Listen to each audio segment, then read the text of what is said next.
Welcome back. ಸಭಾಪತಿಯನ್ನ ಬಿಟ್ಟು ಉಪಸಭಾಪತಿಗೆ ಮೇಲೆ ಕಾಂಗ್ರೆಸ್ ಕಣ್ಣನ್ನ ಇಟ್ಟಿದೆ. ಉಪಸಭಾಪತಿಯನ್ನ ಕೆಳಗಿಳಿಸಲು ಮುಂದಾದ ಕಾಂಗ್ರೆಸ್ ಸದಸ್ಯರು ಸಭಾಪತಿ ಬಿಟ್ಟು ಉಪಸಭಾಪತಿಯ ಮೇಲೆ ಕಾಂಗ್ರೆಸ್ ಕಣ್ಣು. ಉಪಸಭಾಪತಿ ಕೆಳಗಿಳಿಸಲು ಮುಂದಾದ ಕೈ ಸದಸ್ಯರು 2 ಸ್ಥಾನಕ್ಕೆ ಅವಕಾಶವಿದ್ದು ಉಪಸಭಾಪತಿ ಸ್ಥಾನ ಟಾರ್ಗೆಟ್ ಮಾಡಿದ್ದಾರೆ. ಎಂಕೆ ಪ್ರಾಣೇಶ್ ಕೆಳಗಿಳಿಸಲು ಕಾಂಗ್ರೆಸ್ ರಣತಂತ್ರವನ್ನ ರೂಪಿಸ್ತಾ ಇದೆ. ಉಪಸಭಾಪತಿ ವಿರುದ್ಧ ವಿಶ್ವಾಸ ನಿರ್ಣಯ ಮಂಡನೆಗೆ ನೋಟಿಸ್. ಸುಮಾರು 10 ಶಾಸಕರು ಸಹಿ ಮಾಡಿದ ನೋಟಿಸ್. ಅಧಿವೇಶನದಲ್ಲೇ ಅವಿಶ್ವಾಸ ನಿರ್ಣಯ ಮಂಡನೆ. ಇದರಿಂದ ಕಾಂಗ್ರೆಸ್ಗೆ ಉಪಸಭಾಪತಿಯ ಹುದ್ದೆ ಖಾಲಿ. ಸಭಾಪತಿ ಬಿಟ್ಟು ಉಪಸಭಾಪತಿಯನ್ನ ಟಾರ್ಗೆಟ್ ಮಾಡಿರುವಂತದ್ದು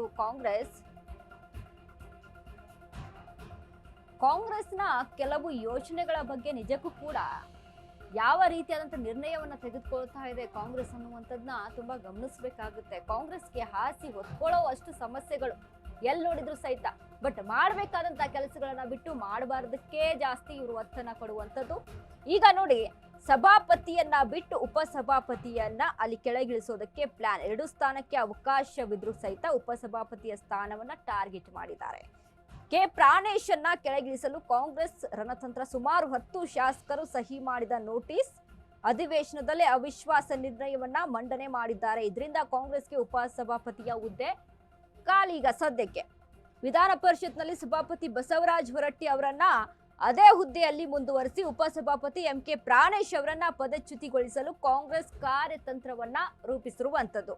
ಪ್ರಾಣೇಶ್ ಅವರ ವಿರುದ್ಧ ಅವಿಶ್ವಾಸ ನಿರ್ಣಯವನ್ನ ಮಂಡಿಸಲು ಅವಕಾಶವನ್ನ ಕೋರಿ ಐವನ್ ಡಿಸೋಜಾ ನೇತೃತ್ವದಲ್ಲಿ 10 ಸದಸ್ಯರು ಪರಿಷತ್ ಕಾರ್ಯದರ್ಶಿ ಕೆಆರ್ ಮಹಾಲಕ್ಷ್ಮಿ ಅವರಿಗೆ ಪ್ರಸ್ತಾವವನ್ನ ಸಲ್ಲಿಸಿದ್ದಾರೆ.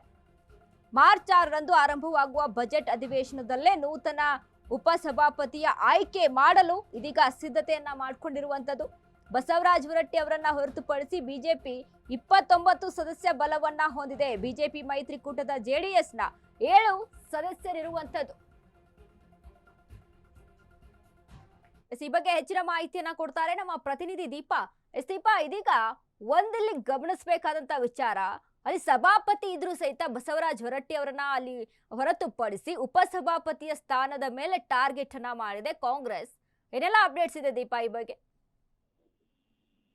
ಅಂತ ಯಾವಾಗ ಸಮಬಲ ಪರಿಷತ್ನಲ್ಲಿ ಸದಸ್ಯರ ಸಂಖ್ಯೆ ಬಂತು, ಕೂಡಲೇ ಉಪಸಭಾಪತಿಯನ್ನ ಕೆಳಗಿಳಿಸಬೇಕು ಅನ್ನುವಂತಹ ನಿಟ್ಟಿನಲ್ಲಿ ಒಂದಿಷ್ಟು ಚರ್ಚೆ ನಡೆದಿತ್ತು.